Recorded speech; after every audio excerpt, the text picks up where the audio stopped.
ప్రియమైనటువంటి దేవుని బిడ్డలారా, ఈ యొక్క ఆదరణ కుడికి వచ్చిన ఈ కుడికిలో ఎవరి కొరకు ఆదరణ కుడిక, ఎవరి నిమిత్తము ఈ ఆదరణ కుడిక అని ఆలోచన చేస్తే తల్లిగారైనటువంటి సరోజనమ్మ నిమిత్తము ఈ ఆదరణ కుడికి ఏర్పాటు చేయబడింది.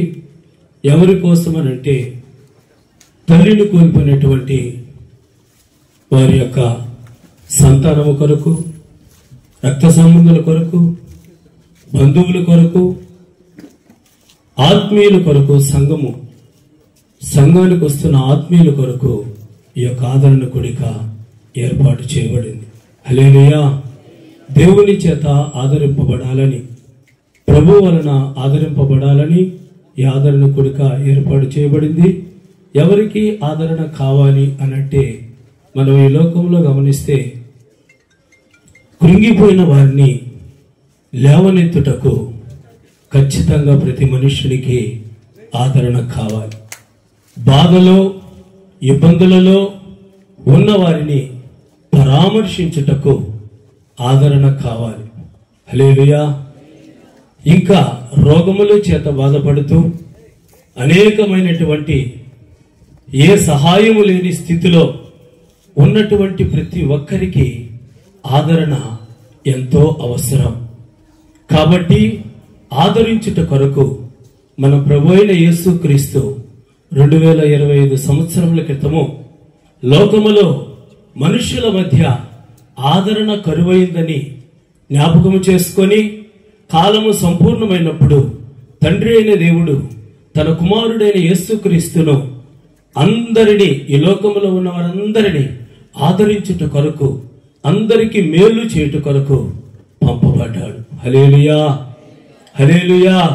ఎవరు ఆ ఆదరణకర్త అంటే మన ప్రభు అయిన యేసుక్రీస్తు.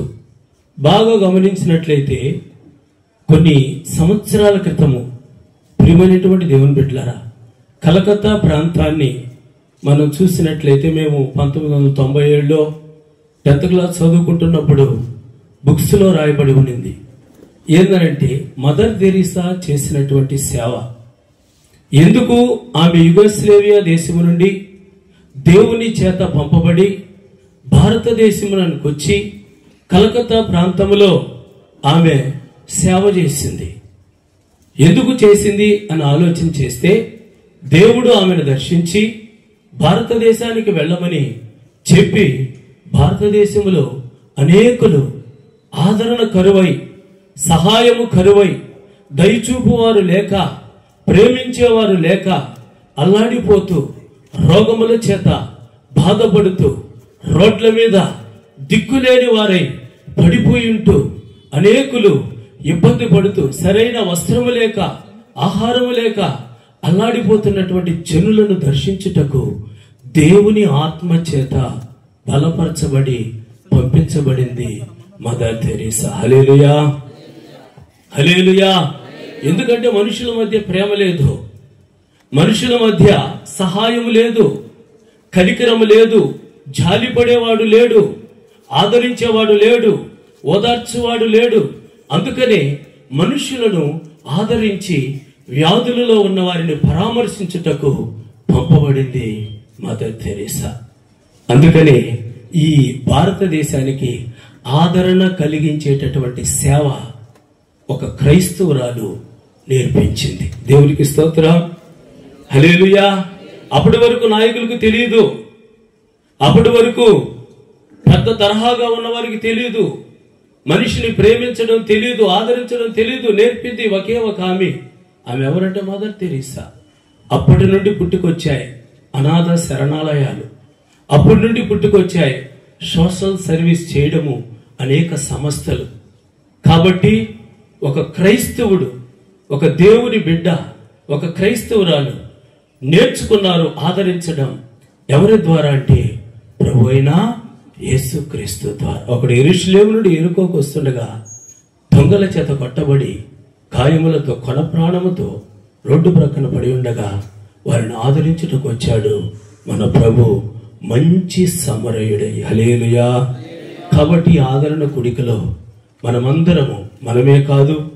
తల్లిని కోల్పోయిన సరోజనమ్మ తల్లిని కోల్పోయిన వారి బిడ్డలకు కూడా ప్రభు ఆదరణ కలుగునట్లుగా ఈ ఆదరణ కూడిక ఏర్పాటు చేశారు. దేవునికి స్తోత్రం. హల్లెలూయా. దేవుని నామానికి మహిమ కలుగును గాక.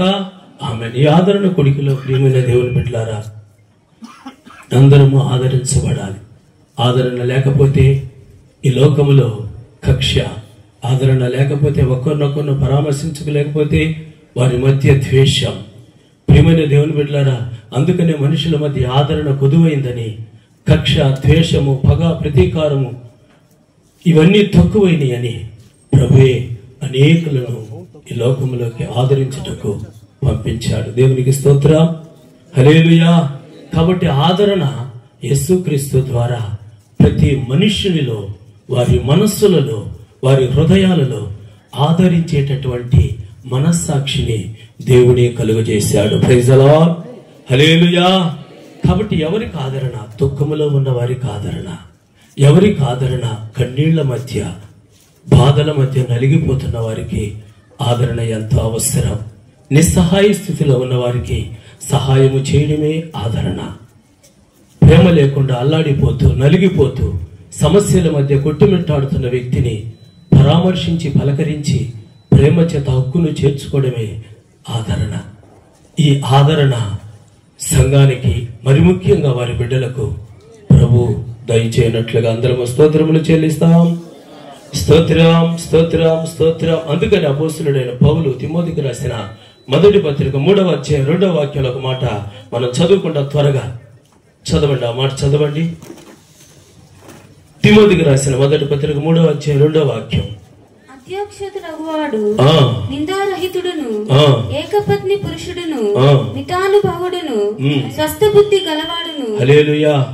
చూడండి, అక్కడ ప్రియమైనటువంటి దేవుని బిడ్డలారా, 2వ పత్రిక 3వ అధ్యాయము 2వ వాక్యాన్ని చదువుకుంటాం. 2వ పత్రిక ఎలాగనగా మనుష్యులు స్వార్థప్రియులు, ధనాపేక్షులు, బింకములాడువారు, అహంకారులు, దూషకులు, తల్లిదండ్రులకు అవిధేయులు, కృతజ్ఞత లేనివారు, అపవిత్రులు, చూడండి, అనురాగరహితులు, అతిద్వేషులు, అపవాదుకులు, అజితేంద్రియులు, క్రూరులు, సజ్జన ద్వేషులు. హల్లెలూయా. అపోస్తలుడైన పౌలు తిమోతికి రాస్తూ చెప్తున్నాడు, తిమోతి, నువ్వు పరిచయం చేస్తున్న సంఘములో జాగ్రత్తగా పరిచయం చేయి. ఎందుకు అనంటే అంత్యదినాలు అపాయకరమైన దినాలు. అంత్యదినాలు అపాయకరమైన దినాలు అని ఎలాగా తెలుస్తుందంటే, మనుషులు వెంకములాడువారు, మనుష్యులు స్వార్థప్రియులు, మనుషులు తల్లిదండ్రులకు అవిధేయులు, కృతజ్ఞత లేనివారు, అనురాగరహితులు. హల్లెలూయా. మనుషుల మధ్య తగ్గిపోతున్నది ఏంటంటే అనురాగము. అనురాగము అనంటే అర్థము ప్రేమ. అందుకని ప్రభు అంటాడు, అంత్యదినములలో ప్రేమ చల్లారిపోతుంది, విశ్వాసము భ్రష్టత్వం కలుగుతుంది. కాబట్టి వీళ్ళకు నువ్వు విముఖుడువై, వీళ్ళకు నువ్వు వ్యతిరేకస్తుడివై, అది అనురాగ రహితులైన మనుష్యులు నీకు కనిపిస్తూ ఉండగా సంఘములో మనుష్యులను నువ్వేం చేయాలంటే అనురాగము చేత, ప్రేమ చేత చేరదీయాలి. స్వార్థప్రియులు కనబడుతూ ఉండగా నిస్వార్థంగా నువ్వు పరిచర్య చేయాలి, సేవ చేయాలి అని హెచ్చరిస్తున్నాడు. అందుకనే నువ్వు వాళ్ళకు విముఖుడై ఉండమని ప్రభు చెప్తున్నాడు. దేవునికి స్తోత్రం. హల్లెలూయా. అదే పౌలు కొరింథీయులకు రాసిన మొదటి పత్రిక 8వ అధ్యాయం 1వ వాక్యాన్ని మనం చదువుకుంటాం త్వరగా. 8వ అధ్యాయం 1వ వాక్యం. విగ్రహములకు బలిగా అర్పించు వాటి విషయము మనమందరము జ్ఞానము గలవారమని ఎరుగుదుము. జ్ఞానము ఉప్పొంగ చేయును. ఇక్కడ చూడండి, జ్ఞానము ఉప్పొంగు చేయును గాని ప్రేమ క్షేమాభివృద్ధిని కలుగు చేయును. అంటే ఆదరణ క్షేమాభివృద్ధిని కలుగు చేయును. దేవునికి స్తోత్రం. హల్లెలూయా. జ్ఞానము ఉప్పొంగింప చేయను. ఒక కుటుంబం ఉందనుకోండి, కుటుంబంలో 5-6 మంది ఉన్నారు, తల్లిదండ్రులకి పుట్టిన బిడ్డలు. ప్రభు ఏం చేస్తాడంటే వీళ్ళ భవిష్యత్తును ఆలోచన చేసి ఎవరినో ఒకరిని ప్రేమించి వాళ్ళకు జ్ఞానం ఇస్తున్నాడు. ఈ జ్ఞానము చేత వాళ్ళు ఉద్యోగం సంపాదిస్తున్నారు. ఈ జ్ఞానము చేత వాళ్ళు ధనాన్ని సంపాదిస్తున్నారు. ఈ జ్ఞానము చేత వాళ్ళు పేరు ప్రఖ్యాతులను సంపాదిస్తున్నారు. ఈ జ్ఞానము చేత సొసైటీలో రాజకీయ బలాన్ని పొందుకుంటున్నారు. ఈ జ్ఞానము చేత వారు ఉన్నత స్థాయికి వెళ్ళి కోటీశ్వరులు, లక్షాధికారులు కోటీశ్వరులుగా మారుతున్నారు. ఎందుకనంటే జ్ఞానము కలిగిన వాడు ఇవన్నీ సంపాదించుకుంటాడు గనక, జ్ఞానము లేని వారు తన తమ్ముళ్ళు, తన చెల్లిళ్ళు, తన అక్కలు ఉన్నారు గనక వారికి సహాయం చేయుటకు ప్రభు ఒక వ్యక్తికి జ్ఞానం ఇస్తే, ఈ జ్ఞానము చేత జనులు అంత్యదినాలు ఏమైపోతున్నారంటే అనురాగ రహితులై, ప్రియమైనటువంటి దేవుని బిడ్డలారా, జ్ఞానము ఉప్పొంగింప చేయుట చేత నాకన్నా ధనవంతుడు ఎవరున్నారు, నా అన్నదమ్ముల్లో నాకన్నా ఉద్యోగస్తుడు ఎవరున్నారు, నాకన్నా బలమైన వాడు ఎవరున్నాడు, పరపత కలిగిన వాడు ఎవరు అని ఊహించుకొని జ్ఞానము ఉప్పొంగింపజేయుట చేత అతడు భూమి మీద నడవక పైనే నడుస్తూ ప్రేమ చూపించక అందరినీ వదిలేస్తున్నాడు. అందుకని కుటుంబాలలో క్షేమాభివృద్ధి కరువైంది. హల్లెలూయా, హల్లెలూయా. ఈ జ్ఞానము ఉప్పొంగింప చేయటం వలన నీకు కలిగిన కలిమి బలమును బట్టి ఈ జ్ఞానము నేను ఉప్పొంగి చేయటం వలన నువ్వు మనుషులను దూరపరుచుకుంటావు. అయితే ప్రేమ గురించి రాయబడి ఉంది, ప్రేమ క్షేమాభివృద్ధిని కలుగు చేయను, ప్రేమ మనుషులను సంపాదించను, ప్రేమ నీకు అక్కరలో ఇతరుల ద్వారా సహాయము చేయనట్లుగా నడిపించను. అందుకని ప్రభు అంటాడు, సత్యము చెబుతూ ప్రేమ కలిగి నడుచుకొనిడి. హల్లెలూయా. ఏం చెప్పాలంట? సత్యము చెబుతూ ప్రేమ కలిగి నడుచుకోండి. అందుకనే దేవుడు నీకు జ్ఞానం ఇచ్చాడు. ఈ జ్ఞానము చేత నువ్వు ఉప్పొంగిపోతున్నావు. అందుకని జ్ఞానం ఉప్పొంగింప చేయను, ప్రేమ క్షేమాభివృద్ధి కలుగు చేయను. ప్రేమ అనే దగ్గర ఆదరణ క్షేమాభివృద్ధి కలుగు చేయను. దేవునికి స్తోత్రం. హల్లెలూయా. అందుకనే అదే కొరింథీయులకు రాసిన మొదటి పత్రికలో ఒక మాట 13:13 ఒక మాట చదువుకుంటాం. ఈ మూడు నిలుచును. చదవండి ఆ మాట.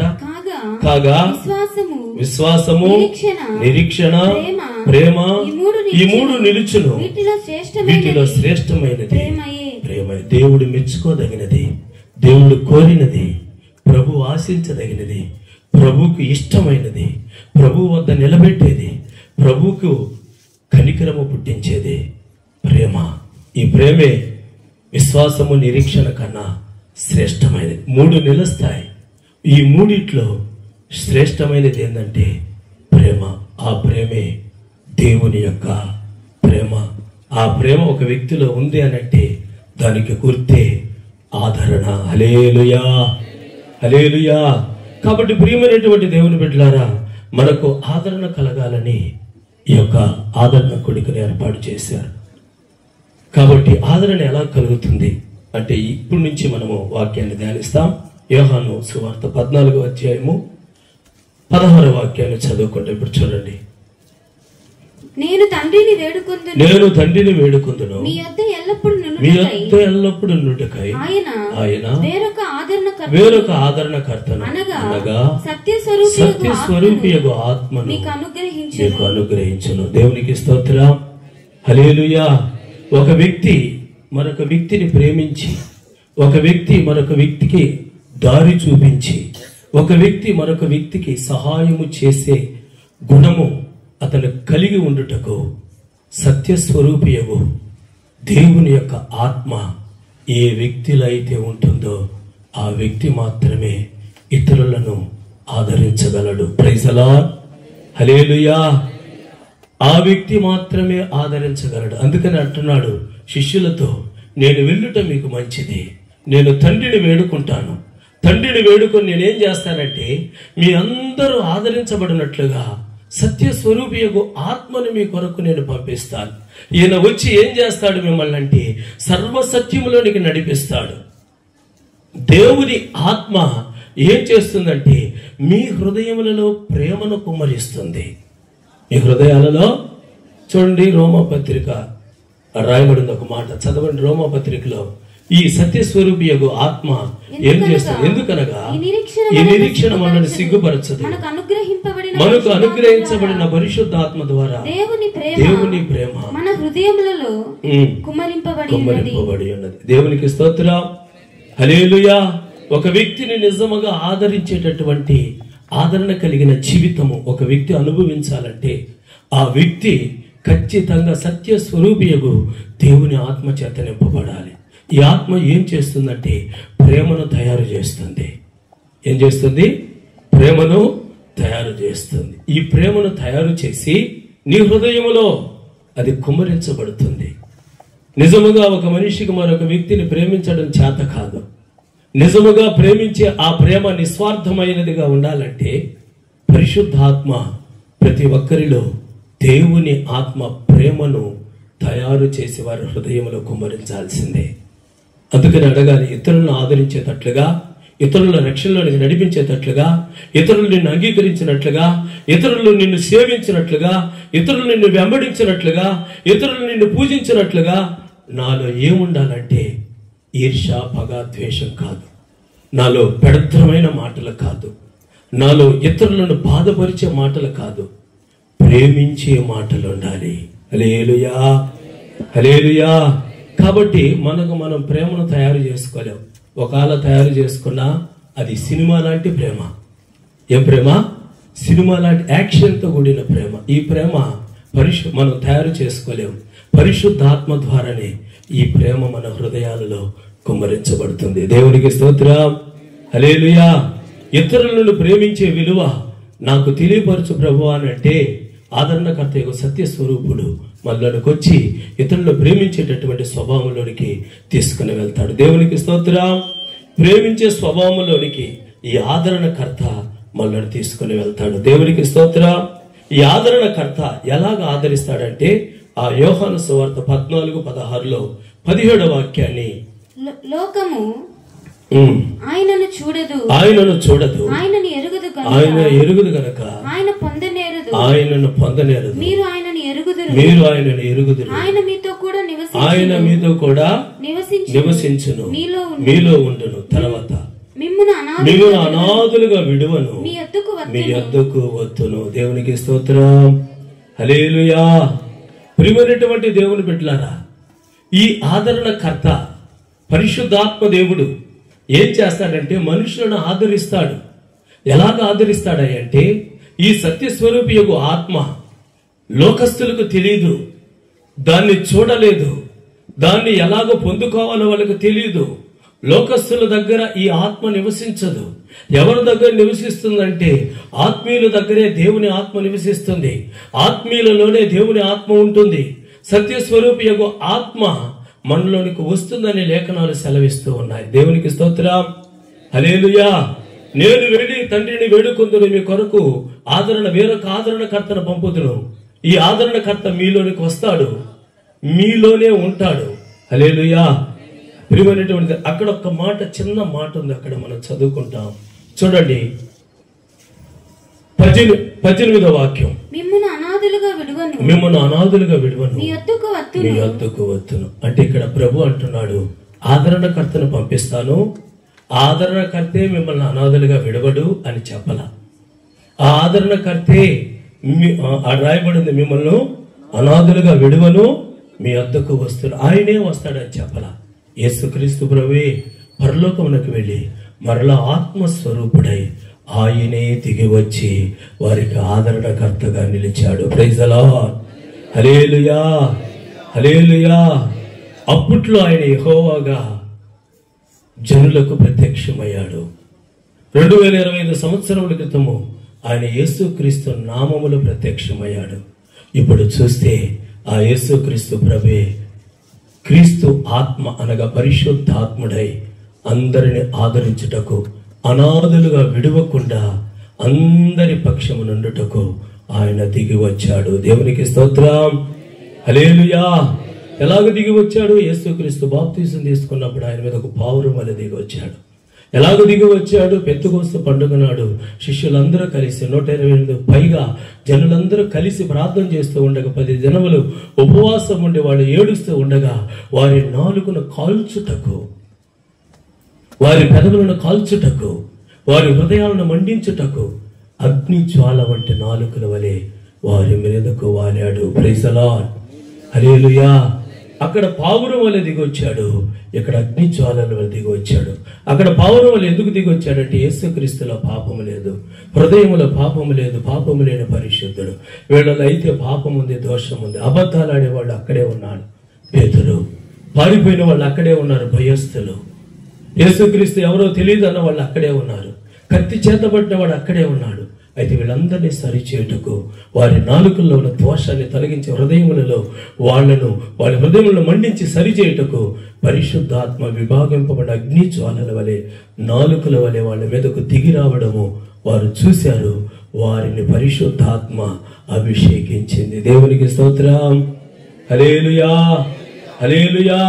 అప్పటి నుండి వాళ్ళు మనుషులను ఆదరించడము, కనికరపడ్డము, జాలిపడ్డము. కత్తెత్తిన వాడు ప్రియమైన దేవుని పట్టుకుని వెళ్తూ ఉంటే పేతురు చెరసాల్లోకి నన్ను తీసుకుని వెళ్ళండి తల వంచి బంధించుటకు తన దేహాన్ని అప్పగించుకున్నాడు. దేవునికి స్తోత్రం. హల్లెలూయా. కాబట్టి వాళ్ళని ఏం మొదలైందంటే ఆదరించడము మొదలైంది, ప్రేమించడం మొదలైంది. కాబట్టి ఆదరణకర్త మన దగ్గరకు వచ్చి ఆయన ఏం చేస్తాడంటే ఆదరిస్తాడు. ఎలాగ ఆదరిస్తాడు? ఇప్పుడు చూడండి 66వ ఏషియా గ్రంథము 66వ అధ్యాయం. త్వరగా తీసి చదువుతాం, సమయం లేదు కనుక. 66:13. త్వరగా. ఒకరి తల్లి వాణ్ణి ఆదరించినట్లుగా నేను మిమ్మల్ని ఆదరించేదను. దేవునికి స్తోత్రం. హల్లెలూయా. ఎలాగ ఆదరిస్తాడయ్యా అంటే పరిశుద్ధాత్ముడు అనాథులుగా విడవక, అనగా అనాథులు ఎవరంటే తల్లిదండ్రులు లేనివారు. అయితే మనకు తల్లి ఉంది, తండ్రి ఉన్నాడు. దేవునికి స్తోత్రం. హల్లెలూయా. మనం అనాథులం కాం, ఎందుకంటే ఆయన ఎల్లప్పుడూ మనతో ఉన్నాడు.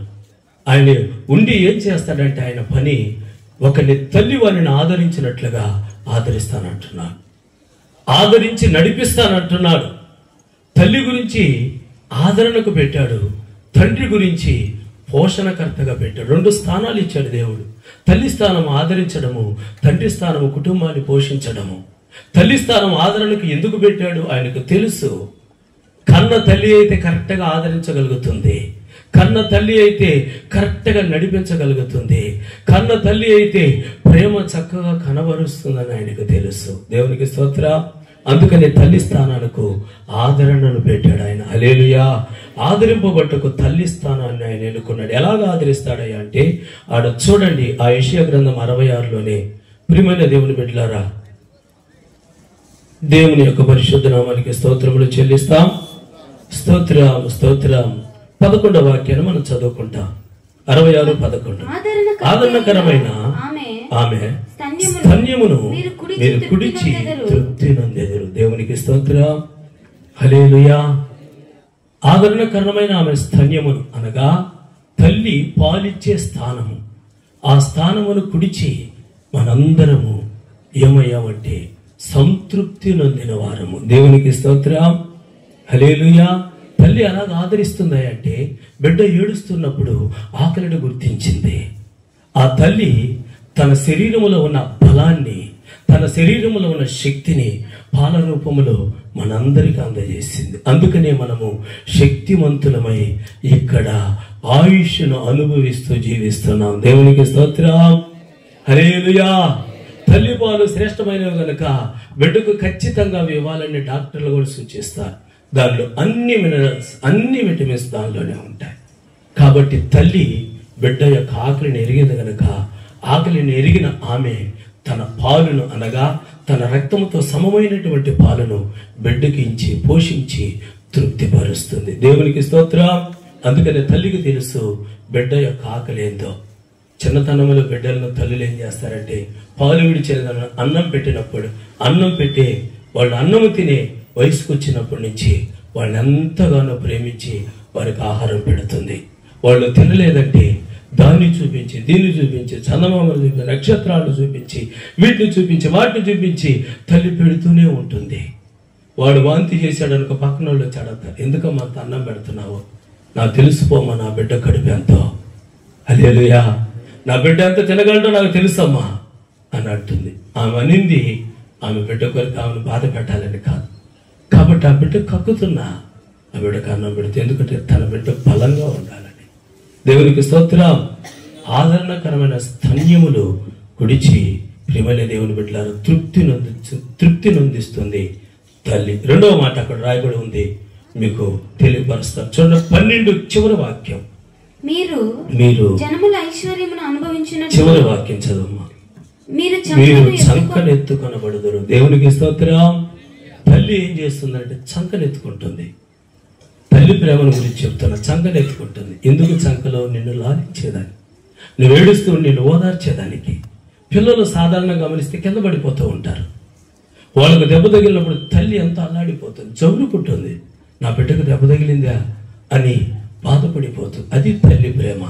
జవురుకొని చంకలో పెట్టుకుంటుంది, గుండెల మీద పెట్టుకుంటుంది. తన బిడ్డ నిద్రపోయేంత వరకు తను అలాగే తడుతూ ఉంటుంది. దేవునికి స్తోత్రం, హల్లెలూయా. కాబట్టి చంక పెట్టుకునే తల్లి, తన స్తన్యముల ద్వారా నీకు పోషణనిచ్చి తృప్తిపరిచేది తల్లి. ప్రియమైన దేవుని బిడ్డలారా, ఈ తల్లి నువ్వు నిద్రపోయేంత వరకు తన చేతిని నీ మీద ఉంచి నిద్రపోయిన తర్వాత తీస్తుంది. ఈ తల్లి నువ్వు పడిపోతే ఎత్తుకుని జవురుకునేటటువంటి ప్రేమ కలిగిన తల్లి. అందుకని తల్లి స్థానంలో ఆదరణ కలుగు చేసే తల్లిగా ప్రభు అక్కడ పెట్టాడు. ఆదరణ కలుగు చేసే స్థానానికి దేవుడు తల్లిని అక్కడ తీసుకుని వచ్చి పెట్టాడు. దేవునికి స్తోత్రం, హల్లెలూయా. ఇప్పుడు చూడండి, ఆ వాక్యాన్ని కంటిన్యూషన్ చేస్తాను. చూడండి, మీ చంకలు ఎత్తుకొనబడుదురు, తర్వాత మోకాళ్ళ మీద ఆడింపబడుదురు. అంటే తల్లి బిడ్డను మోకాళ్ళ మీద ఆడిస్తుంది. స్నానం చేసేటప్పుడు మోకాళ్ళ మీద పెట్టి స్నానం చేస్తుంది. వాడికి స్నానం చేసి తుడిసేటప్పుడు మోకాళ్ళ మీద తుడుస్తుంది. బిడ్డకు చక్కటి నిద్రను కలుగజేసేటట్టుగా కాళ్ళు ఎగరేస్తూ బిడ్డను నిద్రగొప్పుతుంది. కాబట్టి ఇవన్నీ ఎవరికి తెలుస్తుందంటే తల్లికే. అందుకని తల్లి స్థానంలో ఎవరిని పెట్టాడంటే, ఆదరణ స్థానంలో ఎవరిని పెట్టారంటే తల్లిని పెట్టాడు.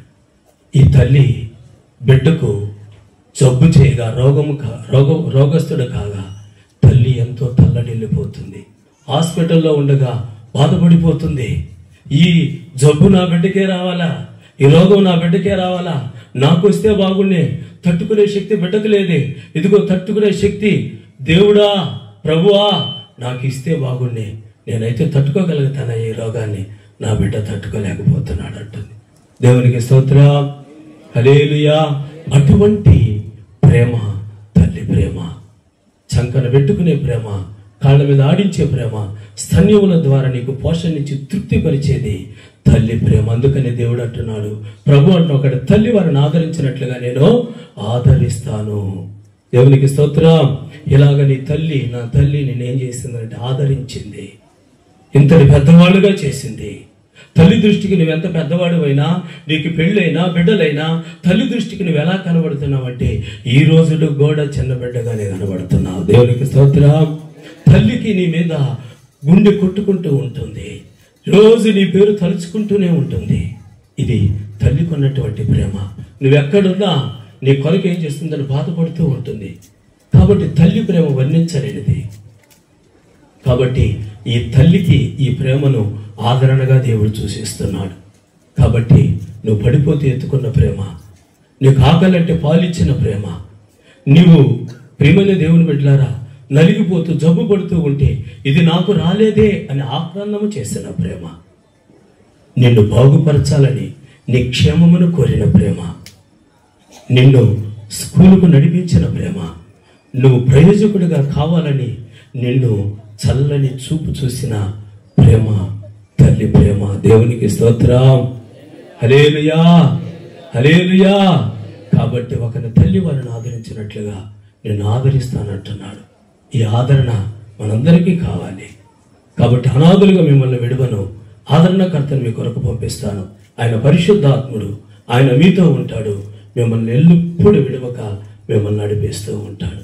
ఇలాగా ఒకరి తల్లి వారిని ఆదరించినట్లుగా ఆదరిస్తానంటాడు. పరిశుద్ధ గ్రంథంలో చూస్తే కొంతమంది తల్లులు కొంతమంది బిడ్డలను ఆదరించారు, ప్రేమించారు, వారి కొరకు ఎంతో కష్టపడ్డారు, వారి కొరకు ఎంతో త్యాగం చేశారు, ప్రయాసపడ్డారు. ఇద్దరు ముగ్గురు గురించి మనం తెలుసుకొని ముందుకు వెళ్ళిపోతాం. దేవునికి స్తోత్రం, హల్లెలూయా. చూడండి, నిర్గమాకాండము 2:2, త్వరగా నిర్గమాకాండము 2:2. ఆ స్త్రీ గర్భవతి అయి కుమారుని కని వాడు సుందరుడై ఉండడు చూచి 3 నెలలు వానిని దాచెను. 3 నెలలు వానిని దాచెను. దేవునికి స్తోత్రం, హల్లెలూయా. ఇక్కడ చూస్తే మోషే తల్లి వాడు సుందరుడై ఉండుట అనగా మోషే సుందరుడై ఉండుట చూచి 3 నెలలు దాచిపెట్టింది. దేవునికి స్తోత్రం. హల్లెలూయా. ఎందుకు దాచిపెట్టింది? ఆ స్త్రీ గర్భవతి కుమారుని కనేవాడు సుందరుడై ఉండడు చూచి 3 నెలలు వాడిని దాచిపెట్టింది. ప్రియమైన దేవుని బిడ్డలారా, తల్లి మోషేను దాచిపెట్టింది. ఎందుకు దాచిపెట్టిందంటే ఆ కాలంలో ఫరో ఏం చేశాడంటే ఒక ఆజ్ఞను జారీ చేశారు. ఇశ్రాయేలీయులు బలవంతులై ఉన్నారు, ఇశ్రాయేలీయులు జనాభా ఎక్కువైపోతుంది, ఇశ్రాయేలీయులు జనాభా బలవంతులుగా ఉండి వారు సంఖ్య ఎక్కువైపోతూ ఉన్నందువల్ల వారు నివసిస్తున్న ప్రదేశము వారికి చాలడం లేదు. శత్రువులు మన మీదకు వస్తే ఇశ్రాయేలీయులు వారి పక్షమున వెళ్ళి వారితో కలిసి మన మీదకు యుద్ధానికి వస్తారని ఫరో ఆలోచన చేసి ఏం చేశాడంటే ఇశ్రాయేలీయుల బిడ్డలను చంపుటకు, మగ బిడ్డలను చంపుటకు అతడు ఆజ్ఞ జారీ చేశాడు. దేవునికి స్తోత్రం. హల్లెలూయా. అందుకనే కాన్పుల పీటల మీద కాన్పులు చేసే మంత్రసాలను హెబ్రీయులను పిలిచాడు. మీరు ఇశ్రాయేలీయులకు కాన్పులు చేస్తారు కదా, వారికి కాన్పుల పీటల మీద కాన్పు చేస్తున్నప్పుడు మగపిల్లవాడిని అయితే చంపండి అన్నారు, ఆడపిల్ల అయితే బ్రతికించమన్నారు. అయితే వారు వెళ్ళారు, కానీ ఆ పని చేయలేదు. కొన్ని రోజులకి మళ్ళా ఫరో పిలిపించాడు. ఎందుకు మీరు ఈ పని చేయలేదు అని అంటే, అయ్యా మాకన్నా చురుకైన వాళ్ళు హెబ్రీయులు, మేము రాకముందే వాళ్ళు కనేస్తుంటారు, బిడ్డను దాచిపెట్టేస్తుంటారు. హల్లెలూయా. హల్లెలూయా. అప్పుడు బలముగా ఆజ్ఞను జారీ చేసి ఇదిగో 2 సంవత్సరంలో మొదలుకొని ఆ యొక్క రామ్సేస్ లో ఉన్నటువంటి ఆ ఇశ్రాయేలీయుల హెబ్రీయుల మగపిల్ల వాళ్ళందరినీ తీసుకుని వెళ్ళి ఆ యొక్క నైలు నదిలో పడేయండి అన్నారు. అయితే మోషే తల్లి బిడ్డకు ఏడుపు రాకుండా చాలా చక్కగా మెయింటెనెన్స్ చేసి 3 నెలలు కాపాడింది. దేవునికి స్తోత్రం. హల్లెలూయా. బిడ్డ ఏడుపు వింటే వచ్చేస్తారు వాళ్ళందరూ. ఫరో సాతానుడికి సాదృశ్యం. ఈ ఫరో సైన్యము సేవకులు వీధులు తిరిగి ఎక్కడైతే పిల్లవాడి గొంతు వినబడుతుందో, బిడ్డ గొంతు వినబడుతుందో, మగబిడ్డ ఆడబిడ్డ అని తెలుసుకుని వెళ్ళి లోపలికి వచ్చి మగ పిల్లవాడిని అయితే తీసుకుని వెళ్ళి నైలు నదిలో పడేసేవాళ్ళు. అయితే ఆ బిడ్డకు ఏడుపు రాకుండా తల్లి 3 నెలలు కాపాడింది. ఫరో సైనికుల చేతికి దొరకకుండా కాపాడింది. అయినా ఆమె 3 నెలలు కాపాడి విశ్వాసమును బట్టి మోషే తల్లిదండ్రులు మోషేను 3 నెలలు అతడు సుందరుడై ఉండడు చూచి కాపాడనని హెబ్రీయులకు రాసిన పత్రికలో రాయబడి ఉంది 11వ అధ్యాయంలో. కాబట్టి కాపాడి ఒక జమ్ము పెట్టెను తయారు చేసి ఆ బిడ్డ చావు చూడలేక జమ్ము పెట్టు తయారు చేసి కీలు పూసి దానిలో పెట్టి ఆ బిడ్డ నైలు నదిలో వదిలి దూరముగా ఉండి చూస్తుంది. అక్కడే మోషే అక్కైన మిరియాము కూడా దూరంగా నుంచి చూస్తుంది. అంతలోపల అక్కడ ఫరో కుమార్తె రాగా ఆ బిడ్డ సుందరుడు ఎండు చూచి ఆ బిడ్డను తీసుకొని తన కొరకు పెంచమని చెప్పింది. దేవునికి స్తోత్రం. హల్లెలూయా. హల్లెలూయా. ఆ బిడ్డ బ్రతికి ఉంటున్నట్లుగా తల్లి 3 నెలలు దాచి ఆ బిడ్డ ప్రాణమును కాపాడింది. ఆ బిడ్డ ప్రాణమును కాపాడకుండా ఉంటే మోషే ఈ రోజు పరిశుద్ధ గ్రంథంలో అతని పేరు ఉండేది కాదు. మోషే ఇశ్రాయేలీయులు 430 సంవత్సరములు బానిసలుగా ఉన్నప్పుడు వారిని విడిపించేదానికి నాయకుడు లేకుండా పోయేవాడు. దేవునికి స్తోత్రం. హల్లెలూయా. ఇశ్రాయేలీయులకు మోషేను ఏం చేసిందంటే ఈ మోషే తల్లి కాపాడి వాళ్లకు కానుకగా ఇచ్చింది. కాబట్టి మోషేను చంపుటకు ఆడ ప్రయత్నము జరిగిన కానీ తన తల్లి దాచిన దాన్ని బట్టి ప్రియమైన దేవుని బిడ్డలారా ఆ బిడ్డ కాపాడబడ్డాడు. ఇప్పుడు ఈ సరోజనమ్మ తల్లి నేను విన్న విషయం అన్న చెప్తూ ఉంటే ఈమె కూడా శుక్రవారం ప్రార్థన చేసే తల్లిగా ఇల్లు బాగా కడిగి ప్రార్థన చేసే దేవుని ప్రార్థన చేసే నా బిడ్డలు క్షేమంగా ఉండాలి, రక్షించబడాలి. హల్లెలూయా. ఇంతకుముందు 20 ఏళ్ళు 30 ఏళ్ళ క్రితము భయంకరంగా ఉన్న కపాటిపాలెంలో నా బిడ్డలు ఎక్కడ పాడైపోతారో, వారి యొక్క క్షేమం ఎక్కడ కరువైపోతుందో, ఒక్కొక్కరు ఎలాగ వెళ్ళిపోతారో అలా జరగకుండా ఉండేదానికి తల్లి ఏం చేసిందంటే ప్రార్థన చేసింది. ఆ ప్రార్థన వల్ల ఆ కుటుంబం అంతయు రక్షించబడింది. దేవునికి స్తోత్రం. హల్లెలూయా. ప్రార్థన చేయవారు అక్కడ లేకపోతే మనం నశించిపోతాం. తల్లి బిడ్డల కొరకు ప్రార్థన చేసింది కాబట్టి సంపూర్ణమైన రక్షణ వారి కుటుంబానికి కలిగింది. ఫరో కంటపడకుండా మోషేను తన తల్లి 3 నెలలు దాచింది, చంపబడకుండా. అతడు సుందరుడై సకల విద్యలో ప్రావీణ్యత గలవాడై ఇశ్రాయేలు ప్రజల కొరకు శ్రమ పడ్డాడు. ఐగుప్తు ధనాన్ని వద్దని కాళ్ళదన్నాడు. దేవునికి స్తోత్రం. హల్లెలూయా. దాన్ని కాళ్ళదని దైవ చిత్తాన్ని తీసుకుని వచ్చి దైవ చిత్తం నెరవేర్చాడు. ఆ తల్లి కాపాడకుండా ఉంటే మోషే చరిత్ర ఉండేది కాదు. ఇది తల్లి ప్రేమ. దేవునికి స్తోత్రం. హల్లెలూయా, హల్లెలూయా. రెండవదిగా చూస్తాం, చూడండి త్వరగా. మత్తయి సువార్త 13:55 మత్తయి సువార్త ముగింపులోకి వచ్చేసాం. 13:55 త్వరగా. ఇతడు వడ్లవాని కుమారుడు కాడా? ఇతడు తల్లి పేరు మరియ కాదా? యేసు తల్లి అయిన మరియ. హల్లెలూయా, హల్లెలూయా. ఈ తల్లి యేసును కాపాడింది. అంటే యేసే రక్షకుడు, కానీ ఈ తల్లి తన బిడ్డను కాపాడుకుంది. ఎలా కాపాడుకుంది? ఆమె కన్యకగా ఉన్నప్పుడు ఆమె పరిశుద్ధాత్మ ద్వారా గర్భమును ధరించింది. అయితే యేసేపు ఏం చేశాడంటే ఆమెని అవమానపరచక వదిలిపెట్టాలనుకున్నాడు. దేవుని దూత ద్వారా ప్రత్యక్షమై దేవుని దూత సంధించడం వలన మరియమ్మని ఏం చేసుకున్నాడంటే తన భార్యగా చేసుకున్నాడు. ఆమెను తన దగ్గర ఉంచుకున్నాడు. దేవుని దూత చెప్తుంది, ఆమె సర్వోన్నతుని వలన గర్భం ధరించిన ఆమెను ముట్టకూడదు, కూడకూడదు, బహు జాగ్రత్త గలవాడవై నువ్వు ఉండాలన్నా. హల్లెలూయా, హల్లెలూయా. కంటికి రెప్పలాగా మరియమ్మను యేసేపు కాపాడాడు. దేవునికి స్తోత్రం. హల్లెలూయా. కనుక 9 నెలలు యేసును గర్భము ధరించి ప్రసవించింది యూదా దేశపు బెత్లెహేములో పశువుల శాలలో. యేసుక్రీస్తు పుట్టుక చాలా ఘోరమైనది. నిస్సహాయమైన స్థితిలో ఆయన పుట్టాడు. అయితే పుట్టిన ఈ బిడ్డను ప్రియమైన దేవుని పూజించుటకు 3 జ్ఞానులు వచ్చారు. మనకు తెలుసు, వాళ్ళు వచ్చి యూదులకు రాజుగా పుట్టినవాడు ఎక్కడ అని రాజును వెళ్ళి అడిగాడు హేరోదు రాజుని. ఆ హేరోదు రాజు కలవరపడ్డాడు. యోధా వంశం నాశనం అయిపోయింది కదా, యోధా వంశంలో రాజులు లేరు కదా, ఇప్పుడు మళ్ళా యోధా వంశంలో నుంచి రాజులు ఎక్కడి నుంచి వస్తారు, ఈ రోమా ప్రభుత్వం ఎక్కడ కూలిపోతుందని భయపడిపోయి వాళ్ళతో జ్ఞానంగా మాట్లాడేది ఏమంటే, మీరు వెళ్ళి పూజించరండి, ఆ స్థలం మాకు చెప్పండి, మేము వెళ్ళి పూజిస్తామని చెప్పారు. వాళ్ళు వెళ్ళి పూజించి వారు తెచ్చిన కానుకలు ఆ పాదాలు, యేసు పాదాలు ఎదురు పెట్టి ఆ పూజించి నమస్కరించి కానుకలు సమర్పించి తిరిగి వస్తూ ఉండగా హేరోదు అన్నాడు, మీరు వెళ్ళి ఆ స్థలమును చూసి పూజించి తిరిగి వచ్చి నాకు చెప్పండి అన్నాడు. అయితే దేవుని వలన వాళ్ళు బోధించబడిన వారై ఏమయ్యారంటే వేరొక మార్గంలో తమ దేశానికి వెళ్ళిపోయారు. దేవునికి స్తోత్రం. హల్లెలూయా.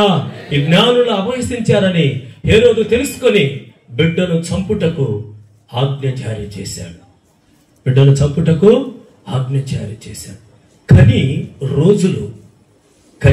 కని రోజులు మరి ఆ బాలింత, మరియమ్మ తల్లి ఎవరు?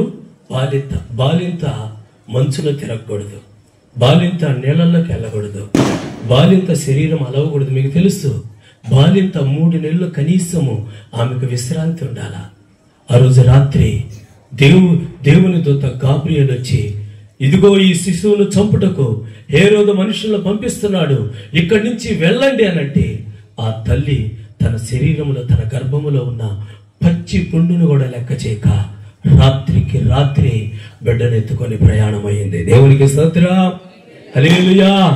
ఐగుప్తులో నుండి నా బిడ్డను, నా కుమారుని నేను పిలిచితిని అని లేఖనముల ప్రకారము యేసు క్రీస్తుని ఆమె మోసుకొని గుర్రం, వాళ్ళు గాడిదల మీద వెళ్ళారు, నడిచి వెళ్ళారు మనకి తెలియదు.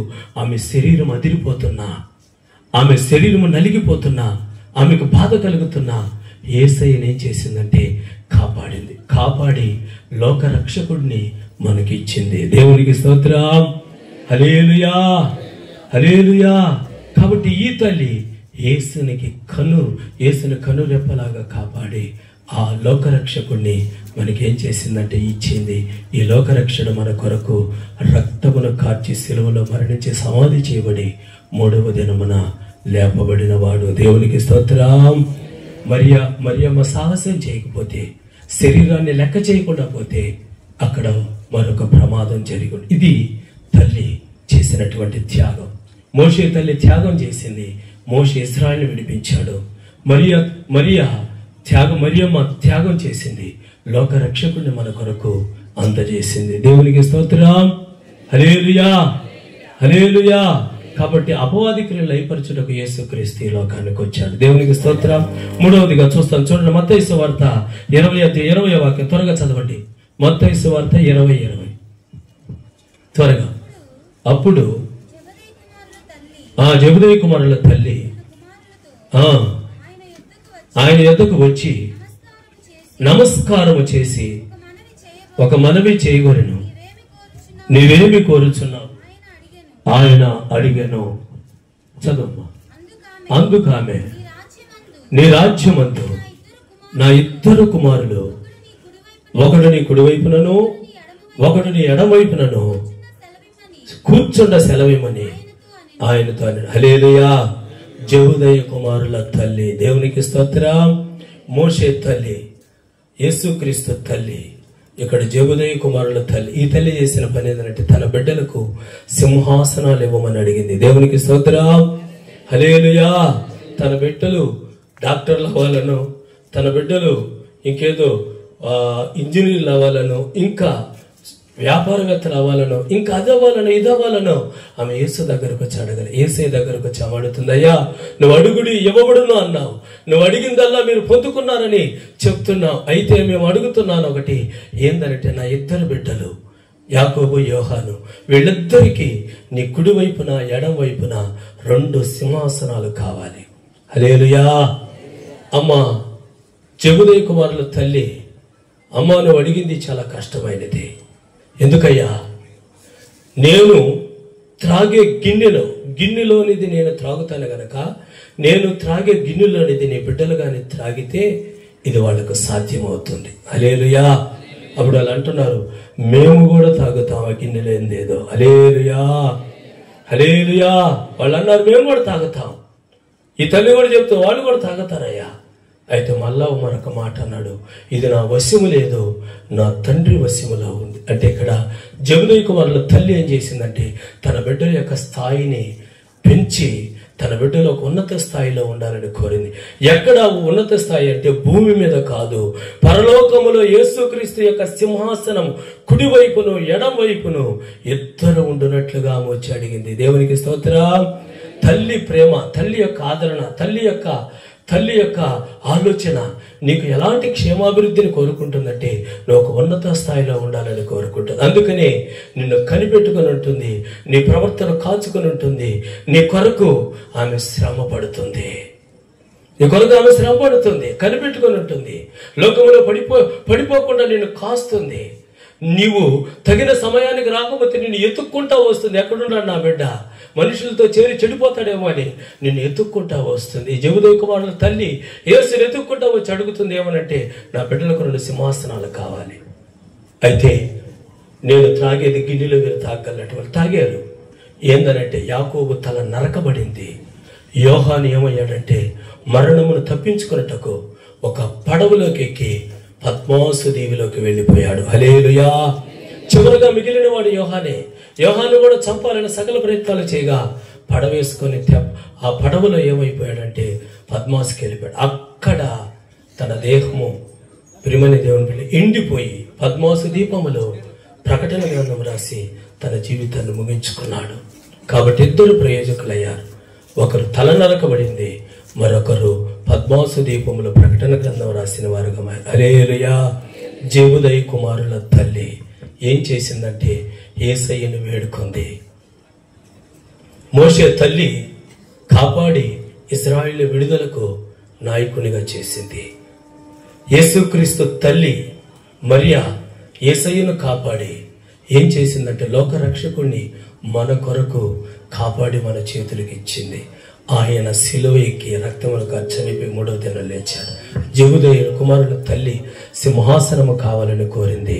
అలాగే వాళ్లకు యేసుక్రీస్తు చుట్టూ 12 సింహాసనాలు, ఆ సింహాసనాల మీద వాళ్ళు కూర్చున్నటకు దేవుడు సహాయాన్ని చేశాడు. దేవునికి స్తోత్రం. హల్లెలూయా, హల్లెలూయా. కాబట్టి ఒక తల్లి వారిని ఏం చేస్తుందంట? ఆదరిస్తుంది. ఈ తల్లి ఆదరణ నిన్ను కాపాడుతుంది. ఈ తల్లి ఆదరణ నీ కొరకు త్యాగం చేస్తుంది. ఈ తల్లి యొక్క ఆదరణ నువ్వు ఒక ఉన్నత స్థాయికి వెళ్ళుటకు శ్రమ పడుతుంది, కష్టపడుతుంది. అందుకని ఆదరణ స్థానంలో దేవుడు ఏం చేశాడంటే తల్లిని పెట్టాడు. ఇది చంకనెత్తుకున్న ప్రేమ, ఇది నిన్ను కాళ్ళ మీద కూర్చొని ఆడించిన ప్రేమ, ఇది స్తన్యములు కుడిచి నీకు పాలునిచ్చి తృప్తిపరిచిన ప్రేమ, ఇది నీ క్షేమాన్ని కోరుకున్న ప్రేమ. హల్లెలూయా. నిన్ను కాపాడి, నిన్ను నీ భవిష్యత్తును కాపాడి, ఎటో అయిపోవలసిన నీ జీవితాన్ని కాపాడి దేవుని మార్గములో నడిపించిన ప్రేమ. Praise the Lord. హల్లెలూయా. కాబట్టి ఒకరి తల్లి వారిని ఆదరించినట్లుగా ప్రభు ఈ కుటుంబాన్ని ఆదరించి రక్షణలోనికి నడిపించారు. దేవునికి స్తోత్రం. మరొక తల్లి ఉంది, ముగింపు చూడండి. గలతీయులకు రాసిన పత్రిక 4వ అధ్యాయం 26వ వాక్యం. త్వరగా చదువుతాం. 4:26 త్వరగా. గలతీ 4:26. అయితే పైనున్న యెరూషలేము స్వతంత్రముగా ఉన్నది, అది మనకు తల్లి. Praise the Lord. హల్లెలూయా. అయితే మనకు తల్లి ఉంది. ఆ తల్లి ఎవరంటే పైనున్న యెరూషలేం, నూతన యెరూషలేం. ఇది స్వతంత్రులైన వారికి కలిగే ఆధిక్యత, స్వతంత్రులైన వారికి ఉండు స్థలము. అందుకని ప్రభు అంటున్నాడు యోహాను సువార్త 14వ అధ్యాయము, మీ హృదయములు కలవరపరచనీయకుడి, ఎందుకంటే నా తండ్రి ఇంట అనేకమైన నివాస స్థలములు ఉన్నాయి, లేని ఎడల మీకు నేను తెలియపరుస్తాను. నేనుండు స్థలములో మీరుండులాగున నేను వచ్చి మిమ్మల్ని ఏం చేస్తానంటే తీసుకుని వెళ్తాను. ఎక్కడికి తీసుకుని వెళ్తావయ్యానంటే, ఇదిగో తల్లి నూతన యెరూషలేములోనికి మిమ్మల్ని తీసుకుని వెళ్తాను. Praise the Lord. హల్లెలూయా. ఏదంటే అది నూతన యెరూషలేం. ఈ నూతన యెరూషలేంకి ఎవరు వెళ్తారు అంటే స్వతంత్రులు. ఇంకా పాపములో పట్టబడి ఉండే వాళ్ళు వెళ్ళరు, పాపమునకు దాసులు ఉండే వాళ్ళు వెళ్ళరు. ఎవరు వెళ్తారంటే స్వతంత్రులు. ఎవరైతే సంపూర్ణంగా స్వతంత్రంగా మార్చబడతారో, అనగా తమ పాపములకు పరిపూర్ణమైన విడుదల పొందుతారో, వాళ్లకు మాత్రమే ఈ యొక్క స్వాతంత్ర్యము కలిగిన పరలోక రాజ్యములో ఉన్న నూతన యెరూషలేం పట్టణాన్ని దేవుడు అనుగ్రహిస్తాడు. కాబట్టి నువ్వు పరిపూర్ణమైన స్వాతంత్ర్యమును పొందాలి, పాపము నుండి విడుదల పొందాలి. అందుకనే నిన్ను పాపం నుండి విడుదల పొందించుటకు యేసు క్రీస్తు సత్యము మిమ్మల్ని స్వతంత్రులుగా చేయనట్లుగా ఈ లోకానికి వచ్చాడు. సత్యము నేనేం చేస్తుందంటే స్వతంత్రులుగా మారుస్తుంది. పరిశుద్ధాత్మ దేవుడు సర్వసత్యంలోకి తీసుకుని వెళ్ళి పాపమును గురించి, నీతిని గురించి, తీర్పుని గురించి ఒప్పింపచేసి పరిపూర్ణమైన విడుదలని కలుగజేస్తాడు. హల్లెలూయా. హల్లెలూయా. కాబట్టి యేసుక్రీస్తు పాపము నుండి విడుదల చేయుటకు ఏం చేశాడంటే, చూడండి కొరింథీయులకు రాసిన మొదటి పత్రిక 15వ అధ్యాయము 15వ వాక్యం. 15వ అధ్యాయం 55వ వాక్యం చదవమ్మా. 15:55. ఓ మరణమా నీ విజయం ఎక్కడ? ఓ మరణమా నీ ముల్లెక్కడ? మరణపు ముళ్ళు పాపము, పాపముకున్న బలము ధర్మశాస్త్రమే. అయినను మన ప్రభువైన యేసుక్రీస్తు మూలముగా మనకు జయము అనుగ్రహించే దేవునికి స్తోత్రము కలుగును గాక. హల్లెలూయా. హల్లెలూయా. కాబట్టి ప్రియమైన దేవుని బిడ్డలారా, ధర్మశాస్త్రానికి లోనయ్యాడు యేసుక్రీస్తు ప్రభు. ధర్మశాస్త్రమునకున్న బలము పాపమే, పాపం వలన వచ్చు జీతము మరణమే. అయినను దేవుని యొక్క కృపావరము ప్రభు అయిన యేసుక్రీస్తు నిత్య జీవము. ఈయన ధర్మశాస్త్రమునకు లోనైన వాడై సిలువలో వేలాడి శాపగ్రస్తమైన మరణాన్ని పొందాడు. అందుకని అంటున్నాడు, ఓ మరణమా నీ ముల్లెక్కడా, నీ విజయం ఎక్కడా అన్నాడు. దేవునికి స్తోత్రం. కాబట్టి ఈ పాపముని ధర్మశాస్త్రమునకు లోనై నిన్ను పాపము నుండి ఆయన విడుదల చేశాడు. పరిపూర్ణమైన స్థితిలోనికి ఆయన ఏం చేశాడంటే నిన్ను తీసుకొని వచ్చాడు. దేవునికి స్తోత్రం. హల్లెలూయా. నిన్ను స్వతంత్రునిగా మార్చాడు. నిన్ను స్వతంత్రునిగా మార్చాడు. పైనున్న నూతన యెరూషలేము మనకు తల్లి. అయితే భూమి మీద ఒక తల్లి ఉంది. ఎవరనంటే సంఘము. దేవునికి స్తోత్రం. ఇది ఎలాగో చెప్పచ్చు. ఇప్పుడు నాకు పెళ్ళయింది, నా భార్య ఉంది, నాకు 2 బిడ్డలు. హల్లెలూయా. ఈ బిడ్డలకు తల్లి ఎవరు? నా భార్య. ఆ భార్యకు భర్త ఎవరు? నేను. యేసుక్రీస్తు భర్త ఉండగా తల్లి ఆ భర్తకు పెళ్లి కుమార్తె. Praise the Lord. ఆ పెళ్లి కుమార్తెకు బిడ్డలు, ఆ బిడ్డలకు తల్లి ఆ పెళ్లి కుమార్తె. దేవునికి స్తోత్రం. హల్లెలూయా. పరలోకములో ఉంది తల్లి. ఆ తల్లి ఇంకా చాలా మంది చాలా రకాలుగా అనుకుంటారు. తల్లి అంటే తల్లికి భర్త ఉండాలి కదా అని అంటారు, తండ్రి ఉండాలి కదా అంటే కాదు. తల్లి ఎవరనంటే పరలోకంలోని తల్లి నూతన యెరూషలేం పెళ్లి కుమార్తె. ఆ పెళ్లి కుమార్తె యేసయ్యకు భార్య. ఆ పెళ్లి కుమార్తెకు బిడ్డలు ఉన్నారు. ఆ బిడ్డలకు ఆ పెళ్లి కుమార్తె తల్లి. దేవునికి స్తోత్రం. తల్లి బిడ్డలకు మంచి భవిష్యత్తును కలుగ చేయాలనుకుంటుంది. అందుకనే వాడు చదువులో బలహీనపడ్డా, వాడు దేంట్లో అయినా బలహీనపడ్డా, వానికి మంచి క్రమశిక్షణ కలిగినటువంటి స్కూళ్ళల్లో వేసి చదివిస్తుంది. మీకు ఎగ్జాంపుల్ చెప్తాను. నారాయణ, చైతన్య, రత్నం, ఇంకా రకరకాల స్కూళ్ళు ఉన్నాయి, కాలేజీలు. వాటిలో ఎందుకు చేర్పిస్తాడు? నా బిడ్డ డల్లు, వాడిని ఎడగానే వేస్తే వాడు బాగా సరిదిద్దబడతాడు, చక్కపరచబడతాడు. వాళ్ళు వాడిని సాధేస్తారు, బాగా రోజు టెస్టులు పెడతారు, రోజు వాడిని స్టడీ అవర్లో కూర్చొని పెడతారు అని చెప్పి ఈ కార్పొరేట్ స్కూళ్ళలో, ఈ కార్పొరేట్ కాలేజీల్లో పంపించిన తర్వాత వాళ్ళు ఏం చేస్తారంటే, ప్రియమైన దేవుని బిడ్డలు, ఆ ప్రైవేటు కాలేజీల్లో వాళ్ళను బాగా రుద్దుతారు. అనగా వాళ్ళు బ్రెయిన్ షేంజ్ చేస్తారు. ఎంతవరకు షేంజ్ చేస్తారంటే వాళ్ళ కాళ్ళ మీద వాళ్ళు నిలబడేటట్లుగా చేస్తారు. దేవునికి స్తోత్రం. వీడు పర్వాలేదురా, బెంగళూరులో బతుకుతాడు, హైదరాబాద్లో బతుకుతాడు, ఛత్తీస్గఢ్లో బతుకుతాడు, హర్యానాలో బతుకుతాడు, స్టేట్స్లోకి వెళ్ళి కూడా బతుకుతాడు అన్నంతగా వానికి బోధించి క్లాసులు చెప్పి వాడిని కాళ్ళ మీద వాళ్ళు నిలబెట్టినట్లుగా చేస్తారు. దేవునికి స్తోత్రం. వాడు స్వతంత్రుడై అన్ని దేశాలు తిరుగుతాడు.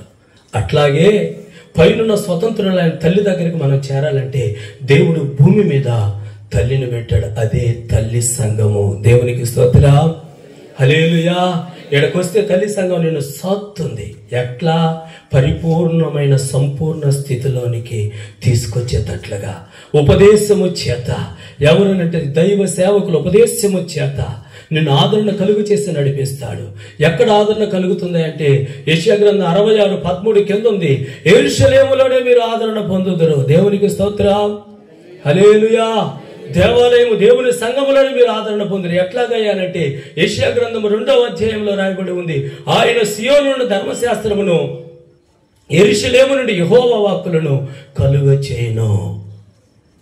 యెరూషలేమున దేవుని సంఘము, ఆ సంఘముల దేవుని దాసుని ద్వారా వాక్యాన్ని ప్రతి వారం ప్రతి సంఘ కార్యక్రమంలో అందజేస్తూ ఉండగా ఈ వాక్య ఉపదేశము నిన్ను సాధుతుంది. ఇంకా నువ్వు విడిపించుకోవాల్సిన బలహీనత నుండి విడిపించినట్లుగా చేస్తుంది. అందుకని ఉపదేశము నిన్ను సంరక్షిస్తుంది, ఉపదేశము నిన్ను సురక్షితముగా కాపాడుతుంది అని రాయబడి ఉంది. హల్లెలూయా, హల్లెలూయా. కొలస్సీలకు రాసిన పత్రిక 1వ అధ్యాయం 28వ వాక్యంలో రాయబడి ఉంది, చదువుకున్నవాడు తన కాళ్ళ మీద నిలబడతాడు. అయితే సంఘములోకి చేర్చబడిన వ్యక్తిని ఏం చేస్తుందంటే ఉపదేశము ఆయన ఎదుట నిలబెడుతుంది. Praise the Lord. హల్లెలూయా. ప్రతి మనుష్యుని క్రీస్తునందు సంపూర్ణముగా చేసి ఆయన ఎదుట నిలబెట్టవలనని సమస్త విధములైన మేము ప్రతి మనుషునికి బుద్ధి చెప్పుచు ప్రతి మనుషునికి బోధించుచు ఆయనను ప్రకటించుచున్నాము. దేవునికి స్తోత్రం. హల్లెలూయా. కాబట్టి స్వతంత్రులైన తల్లి ఆ నూతన యెరూషలేము పట్టణానికి వెళ్ళాలంటే తల్లి సంఘములోకి వెళ్ళి ప్రతిదినం ఉపదేశమును విని నువ్వు సరిదిద్దబడి చక్కబరచబడి క్రీస్తు మీద ఆధారపడి నువ్వు జీవించినప్పుడు రేపు ప్రభు వస్తే ప్రభు రాకళ్ళు ఎత్తబడతావు. దేవునికి స్తోత్రం. హల్లెలూయా. యెరూషలేములోనే నువ్వు ఆదరించబడదు. కీర్తనల గ్రంథం 23వ అధ్యాయము 4వ వాక్యంలో రాయబడి ఉంది, నీ దండము, చదవండి ఆ మాట, నీ దుడ్డు కర్రయు నీ దండమును నన్ను ఆదరించును. Praise the Lord. హల్లెలూయా. చూడండి, దావీదును ఆదరించింది ఆయన దుడ్డు కర్ర, ఆయన దండం. ఎలాగా ఆదరించిందంటే, గాఢాంధకారంలో సంచరించిన నాకు ఈ అపాయము కలగకుండా నీ దుడ్డు కర్ర నీ దండము నన్ను ఆదరించింది. దుడ్డు కర్ర అంటే కర్ర. ఆ కర్ర ప్రియమైన దేవుడు ఎందుకనంటే కాపరి చేతిలో ఉంటుంది. ఎందుకనంటే దావీదు వెళుతున్నప్పుడు క్రూరముగాలు, సౌలు, అబ్షలేము చాలా మంది వచ్చారు చంపేదానికి. వాళ్ళందరినీ దుడ్డు కర్రతో దేవుడు తరిమి కొట్టాడు.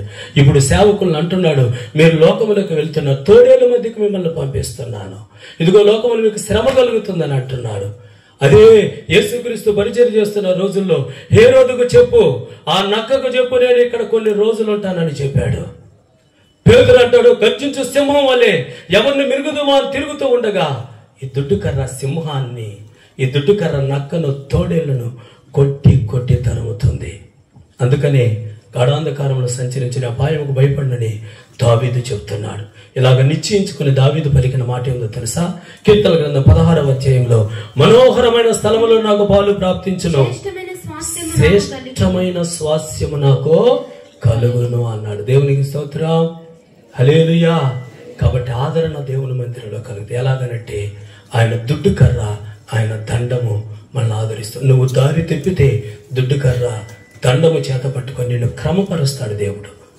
నువ్వు లోకంలో పడితే ఈ దండము నిన్ను క్రమపరిచి నీ మార్గం ఇది కాదు, నీ మార్గం ఇది అని చూపించి క్రమపరుస్తుంది, క్రమపరిచి స్థిరపరుస్తుంది ఆయన యొక్క దండము. అందుకనే దావీదు అంటున్నాడు, మరొక స్థలం నాకు పాలు ప్రాప్తించును, ఇంకా శ్రేష్టమైన స్వాస్యము నాకు కలిగాను. దేవునికి స్తోత్రం, హల్లెలూయా. కాబట్టి మరొక విధంగా ఆదరణ. చివరగా తెస్సలోనికీయులకు రాసిన మొదటి పత్రిక 4వ అధ్యాయం 18వ వాక్యం త్వరగా చదువుతాను, చూడండి, చదవాలి. 4:18 ఆ మీదట కాబట్టి మీరు ఈ మాటల చేత ఒకరిని ఒకరు ఆదరించుకోండి. దేవునికి స్తోత్రం. సంఘముతో చెప్తున్నాడు పౌలు, మీరు ఈ మాటల చేత ఒకరినొకరు ఆదరించుకోండి. ఏ మాటల చేత? మీ సంఘములో ఒక విలువైన వ్యక్తి చనిపోయాడు, మీ సంఘములో ఒక బలమైన వ్యక్తి చనిపోయాడు, మీ సంఘములో దేవునికి చాలా దగ్గరైన వ్యక్తి చనిపోయాడు. అయితే ఆ వ్యక్తిని బట్టి మీకు దుఃఖం కలుగుతుందేమో. అయితే నిరీక్షణ లేని ఇతరుల వల్ల మీరు దుఃఖించట నాకెంత మాత్రమో ఇష్టం లేదు. ఎందుకు ప్రభు అని, ఎందుకు పౌలు గారు అంటే నిరీక్షణ లేని ఇతరుల వల్ల దుఃఖించకూడదు. అయితే ఏం చేయాలి? మీకు ఒక మాట తెలియపరుస్తాను. ఏందనంటే చూడండి, అక్కడ చదవండి ఆ మాట.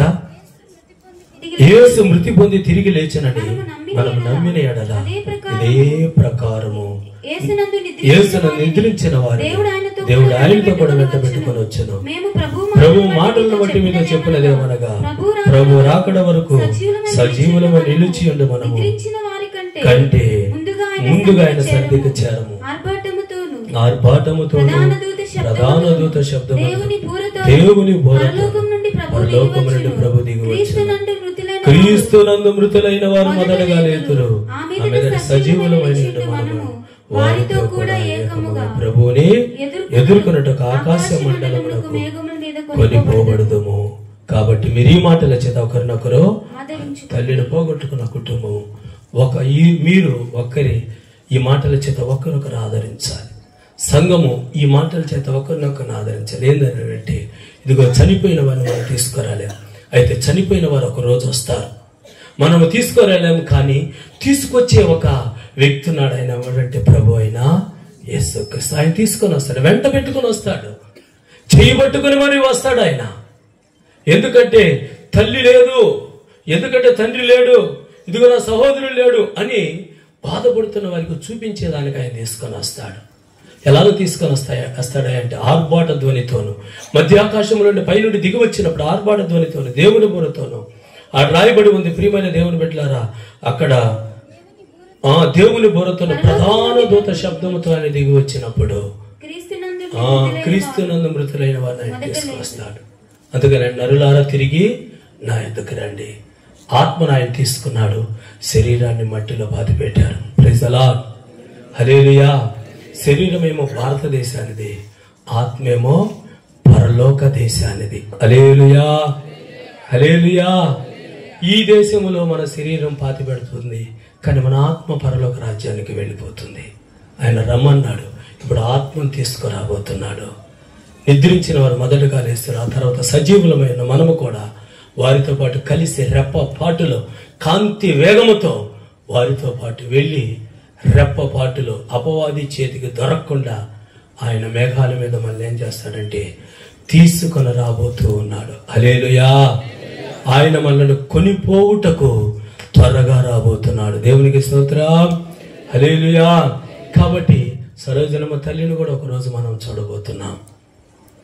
సరోజనమ్మ తల్లినే కాదు, అనేకులు ప్రభువునందు నిద్రించిన వారిని కూడా మనము చూడబోతున్నాం. ఈ నిరీక్షణ మనల్ని సిగ్గుపరచదు. దేవునికి స్తోత్రం, హల్లెలూయా. ఒక తల్లి వారిని ఆదరించినట్లుగా ప్రభు మనల్ని ఆదరిస్తున్నాడు, తల్లి వలె ఆదరిస్తున్నాడు. ఆదరణ మాటలు ఏంటంటే కీర్తనల గ్రంథంలో రాయబడింది ఏమన్నంటే, నీ దుడ్డు కర్ర నీ దండము నన్ను ఆదరించు. దావీదును ఆదరించాడు, మనోహరమైన స్థలములలో స్థానాన్ని ఇచ్చాడు. తెస్సలోనికీ సంఘాన్ని చెప్తున్నా, మీరు ఈ మాటల చేత ఒకరినొకరిని ఆదరించి. ఏంది ఆ మాటలంటే, మృతి పొందిన వారు మొదటగా లేస్తారు, తర్వాత ఆ పైన మనం వారితో కలుసుకుంటాం. రేపు ప్రభు రాబోతున్నప్పుడు పరిశుద్ధుల గుంపును ఈ లోకానికి మధ్య ఆకాశంలోనికి తీసుకుని రాబోతున్నాడు. Praise the Lord. హల్లెలూయా. అందరము ప్రభునందు నిలిచి ఉన్న సజీవులమైన వాళ్ళందరూ లేపబడి వెళ్ళిపోతారు. మిగిలిన వాడు ఎక్కడే ఉంటారు. వాళ్ళు శ్రమలు, బహుశ్రమలు పొంది వాళ్ళు ఇబ్బందులు పడతారు. దేవునికి స్తోత్రం. అలాగ లేకుండా ప్రభు మనలను కొనిపోవునుగాక. ఆమేన్. ఈ మాటలు ప్రభు మన వెనుకల్లో దీవించునుగాక. ఆమేన్. మోకరిస్తాం, తల ఉంచుకుంటాం, ప్రార్థన చేసుకుంటాం. ప్రభువా, ఈ రాత్రి నువ్వు మాతో మాట్లాడావు. నువ్వు మాట్లాడిన మాటలను బట్టి మీకు స్తోత్రాలు. పరిశుద్ధాత్మ ద్వారా, వేరొక ఆదరణకర్త ద్వారా ఆదరిస్తానని మీరు